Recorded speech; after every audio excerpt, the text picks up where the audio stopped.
Hi guys, I have a little bit of time by myself here in the truck, so I'm gonna go around and show you a little bit of the cottage country here in Ontario. Go around, drive by some lakes, and I don't know, just see what the scenery looks like. It's still not fall, it's not gonna be the nicest colors, but anyways, just let's go for a drive here in Canada or in Ontario.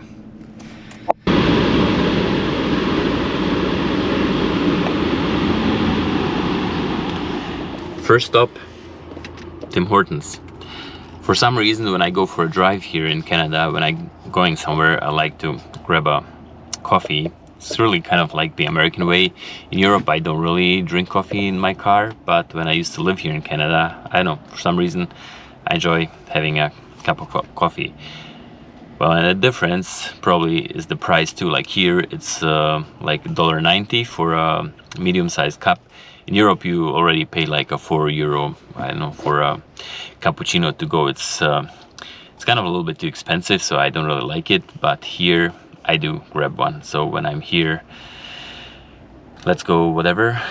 Go drive around here a little bit, visit some lakes. So it's nice to have a cup of coffee with me, and it's afternoon, so why not, right? And I love coffee, so there you go.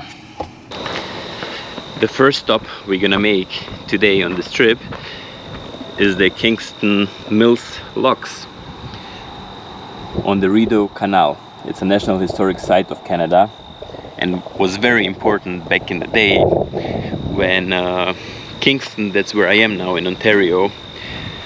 Kingston was actually the first capital city of Canada when Canada became independent in 1867 from like the British Crown. So there's the Lake Ontario, and there's a whole kind of set of lakes and rivers which they connected with this canal to go from Kingston to Ottawa. So there's many locks, and probably like around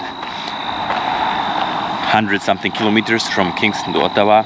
And the reason they built this canal was because back then they were kind of scared, worried about the states would kind of invade or block the St. Lawrence River, so to make to harm the British Crown, because obviously states were independent and got away from the British Crown, so they might have wanted to like extend their territory and cut off Canada from the Atlantic trade route, goods coming into Kingston, which was the capital city, and like further west in the through the Great Lakes. So they had, the people here in Canada had a great idea to make a different waterway. So they would go from Montreal, go up the Ottawa River, and then use the canal to come to Kingston, which was kind of just sitting on this beginning kind of on the St. Lawrence River, but it still would be on kind of deeper in Canadian territory, and they had Fort Henry to protect if the Americans wanted to invade or like kind of make any troubles with bringing goods into Canada. So just like there would be the river, and they built a whole system of like locks, 1, 2, 3 locks, so ships would like get higher in elevation to use then different lakes here in the cottage country here in around Kingston, so ships could easily move up. And here you can see one, and the canal was built in 1826 to 1832. That was before Canada became independent, and is a UNESCO World Heritage Site now, because it's just crazy, all these locks here being built such a long time ago, like it's almost 200 years ago. And this is how it looks like. If you watch my video from Montreal, you would know that there was one lock in Saint-Anne-Bellevue with the rapids. So this is kind of like the same thing. It's the same system, just for this kind of size of cargo ships. They were not as huge back then, obviously, so then they could pass through here. It's not that very long, and these locks, people here, there's nobody passing here I think now, but they just use it's like just hand powered. You can open the lock here just by using and turning the kind of winch here. And as you can see, there's like 3 locks just right here. So this is how, what a difference in the elevation they have to get from the river to come to the lake, which is up there. So it's 1, 2, 3, 4 locks get up here. And just above us is the railway. Might have been built at the same time because it kind of looks these old rocks. At the same time, going from Kingston to Montreal. The significance of this waterway back then was so enormous that just to have a way to bring in goods and not kind of depend, like it's kind of the same like if nowadays there would be any troubles between India and China, India could just cut off like the route from the Strait of Malacca, because they have owned the Andaman and Nicobar Islands, so they would just cut off China from all the shipping routes going to Europe. So this hurts, just like the economy would suffer a lot, and the States were in the same position to hurt the Canadians here, the economy, just by cutting off like the supply here. And this was like the kind of the way to do it. It's the same like building the Panama Canal, building whatever, just finding different ways and not depending on somebody else. But nowadays, obviously, it's not as important anymore. It's just like more a thing for the like just your spare time, taking a boat, taking people like using it with a kayak and going up here. So it's operated by Parks of Canada, and I don't know how it works, so you probably have to pay some fee to pass through here. But so you could technically go from Kingston, if you own a boat, go all the way to Ottawa, go to Montreal, just using these locks here and just enjoying the nature, all the lakes, go for a swim, I don't know, go to different restaurants along the way. And it's pretty amazing. It's pretty amazing. The nature around Kingston here, like I said, just the only thing, it's not fall and the colors are not as amazing now how they would be in like 1 month from now. Like the Canadian flag up there, the forest in the background. But yeah, definitely very beautiful countryside here, and going for walks, coming along here, there's hiking trails, and in the winter, especially in Ottawa on the Rideau Canal, you could go ice skating, and it's so many things to do around here. It's such a beautiful part of the country of Canada. There is a really good map of the Rideau Canal starting in Kingston. We are at the first station, Kingston Mills, and there's many locks kind of going through all these lakes and rivers, coming all the way to Ottawa until the Rideau Canal reaches the Ottawa River just next to the Parliament building and the Parliament Hill in Ottawa. So they used actually like a route along, like an Indian canoe route along the river and lakes here.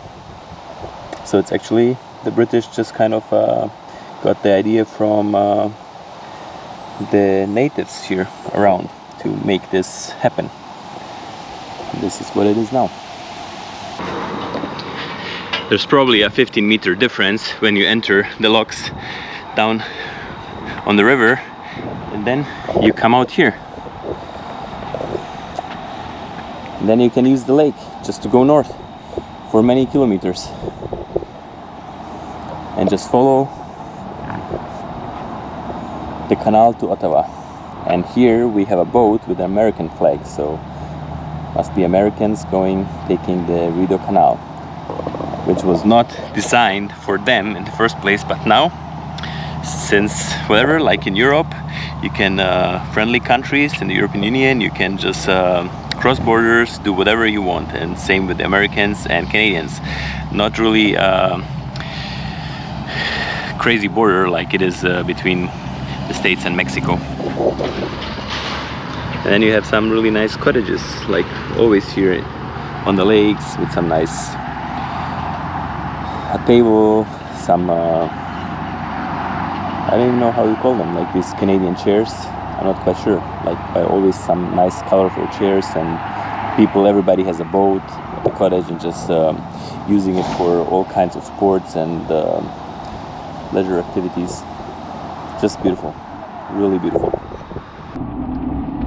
Now I am kind of like 30-40 kilometers north of Kingston, driving around in like some real backcountry. This is where you still find some real men out here doing some farming, driving a truck, cutting their own firewood, splitting the wood, making fires, and it's kind of like far away from the city. If you want to go to the city, you need 30-40 minutes. So if you live out here, you're by yourself. There's gonna be some bears crossing here, coyotes. I'm not sure about wolves. I'm not sure about moose, but there's definitely gonna be a lot of animals around here, a lot of deer. And of course there's a lake everywhere. You don't need to drive far here. When you go north from Kingston, every couple kilometers there's a bigger lake and a lot of small lakes. So you can go fishing. It's probably a lot of guys do when they're off hunting. That's like the activities in the summer. And then in the winter they would be using their skidoo, going around, the four-wheeler, whatever. This is what people do here. But it's pretty far away, so if you have children, it would be tough because the school's probably kind of far away. There would be a bus collecting the children, I would assume, but everything's really far. Nothing's close here. And if you don't own a car, you're screwed. But you can see here the colors kind of slowly starting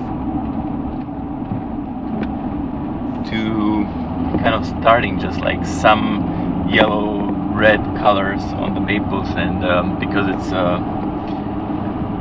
just further north, and I think the nights are colder than in Kingston, so already starting with nice colors. But in 3 weeks, 4 weeks from now, it would be just amazing driving here. You could not, it would be like so mesmerizing driving around here and seeing all the nice colors. Just such a, it's like from a different world.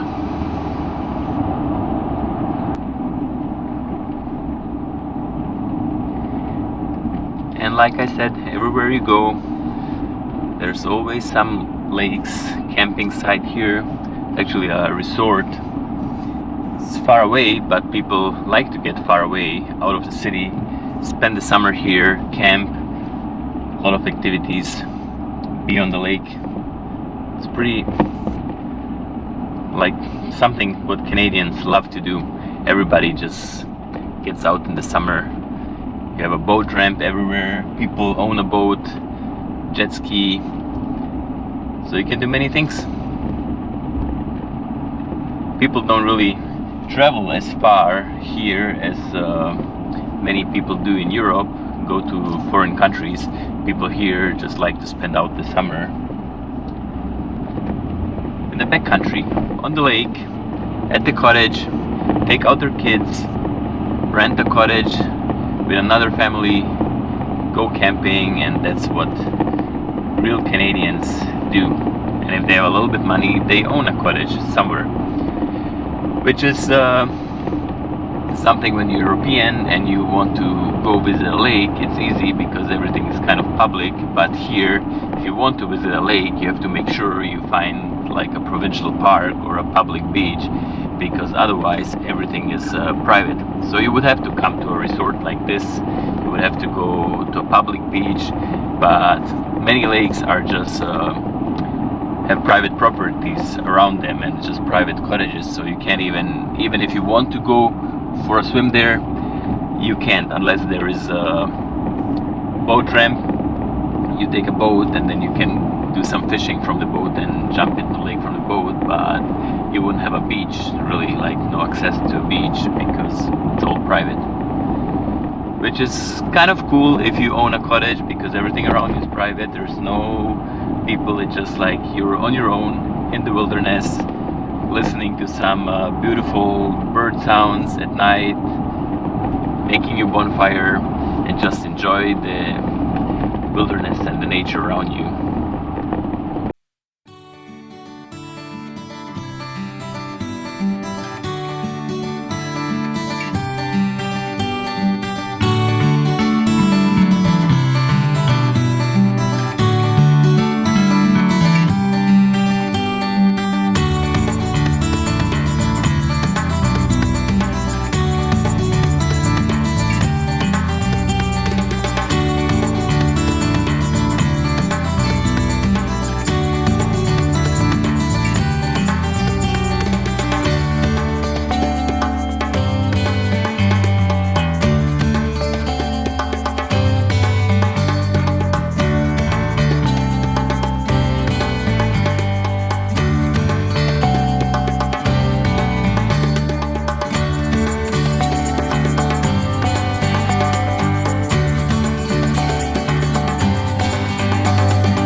I kind of wanted to take you guys up on this mountain, this little mountain. There's a beautiful viewpoint down on this lake, or actually two lakes and a nice town here in the valley, but just a little bit too late. I kind of went for a long drive and it's too late. It's the mountain is in a provincial park, so I wouldn't be able to enter now with a car.